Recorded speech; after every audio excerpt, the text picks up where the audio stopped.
We want to solve this Oxford's radical conjugate symmetry, giving square root of 2 plus square root of 3 everything raised to the power x plus square root of 2 minus square root of 3 everything raised to the power x equals 4. We are asked to find x in this given equation. So yeah, to solve for x, so the secret to this impossible radical equation is by realizing that these two bases, I mean this and this, are conjugate, right? So what happen when we multiply them together? So because this is brackets and this is brackets, right? So let's say solution.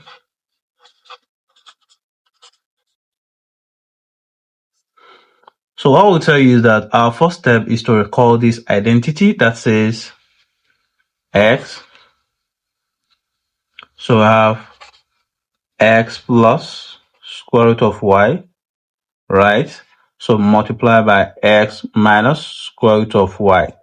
So this identity is everything here is equals to x squared minus y squared. So we call this difference of two square, right? So, and this is the expression for it. So let's first take the expression. So this first.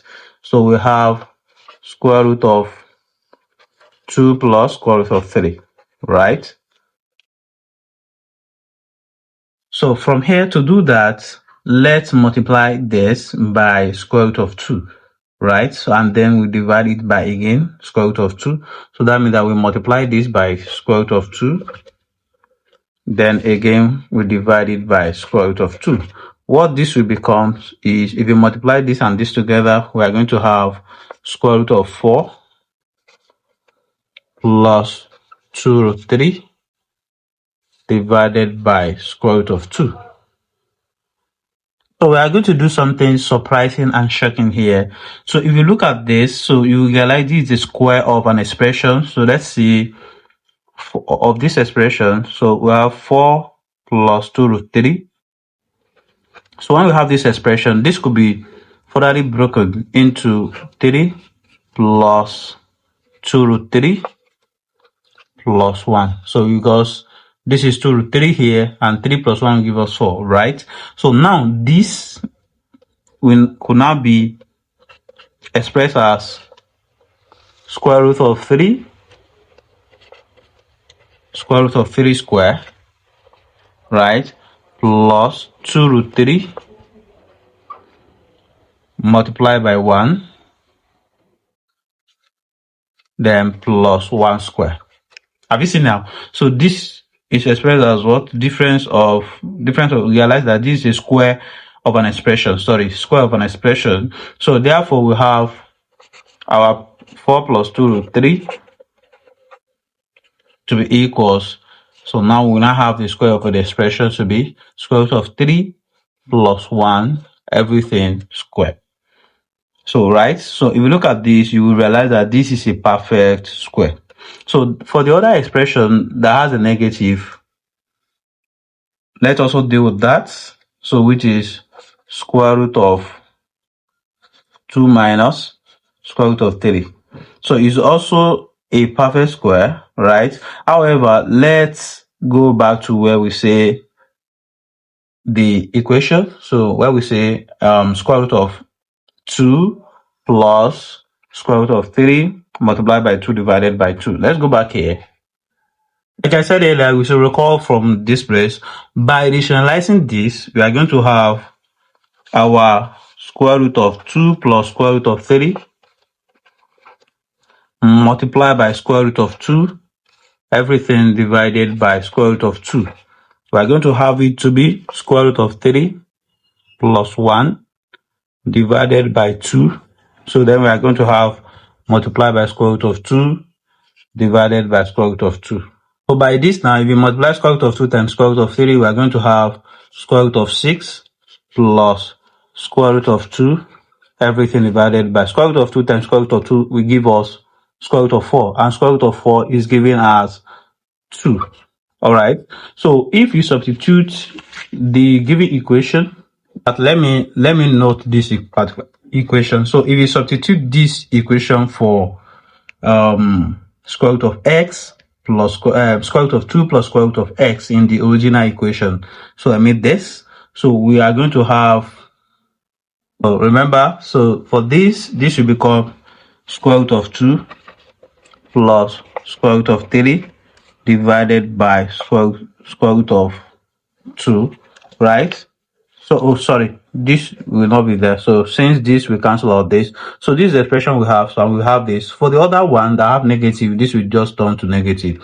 So now, if you consider the given equation, so we are going to have, instead of this, we are going to have this. So we have square root of 6 plus square root of 2 divided by 2, everything raised to power x, plus square root of 6 minus square root of 2 divided by 2, everything raised to power x equals 4.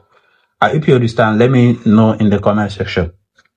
So now I'll ask you a question. Do you think this is more simplified than the original problem? So let me know in the comment section. But at this point, so what do you think we could do?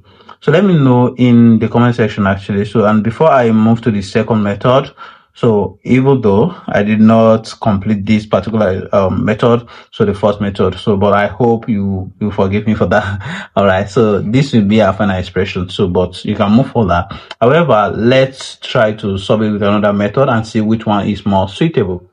This is the particular equation we have.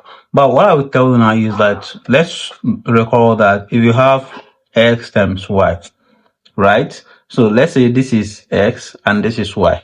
All right. So if you multiply them together, we're going to have 2 plus root 3, square root of 3, multiplied by square root of 2 minus square root of 3 equals 1. All right.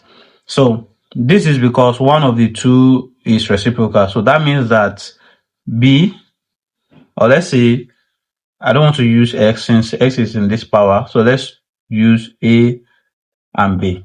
So therefore here we have our b to be equals 1 over a. Do you understand? So if our a is given as square root of 2 minus square root of 3, therefore our b will be 1 divided by square root of 2, right, plus square root of 3. All right. So if you have square root of 2 plus square root of 3 raised to power x plus, this is 1 divided by square root of 2 plus square root of 3, all right, raised to power x equals 5. So let's just recall this general equation we have. So therefore we have this square root of 2 plus square root of 3 raised to power x plus, this will be 1 divided by square root of 2 plus square root of 3 raised to power x equals 4.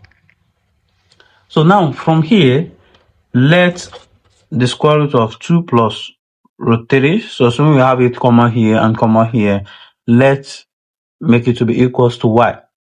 Yeah, sorry, let's put, we have this raised to power x.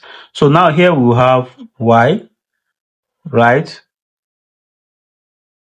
So we have y for this plus here we have 1 divided by y, everything equals 4. So to make this to be linear, we have to multiply throughout by y. So and if we do, we are going to have y squared plus 1 equals 4y.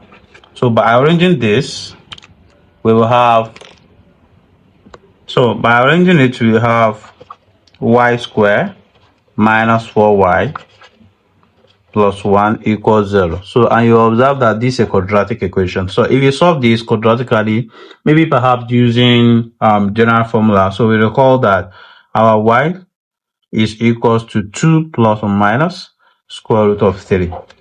All right, so we've obtained our y. So however, we are asked to find x, and to do that, we just say recall that our y equals square root of 2 plus square root of 3. All right, raised to power x. So now what we have now is, if this equals to 2 plus root 3 as the first root, right? So then we will have, that factor will be 1 divided by 2 plus square root of 3. All right. So then for y equals square root of 2 plus square root of 3x raised to power x. This is equals, let's just try to make this to be 2 plus root 3 raised to power minus 1. I hope you understand that. So, and from here now, so it is easy because we are going to have 2 plus root 3 raised to power s divided by 2, and this is equals to 2 plus root 3 raised to power minus 2. So by equating the powers, we are going to have x divided by 2 equals minus 1. And by default, by cross multiply, we have x to be equals to minus 2.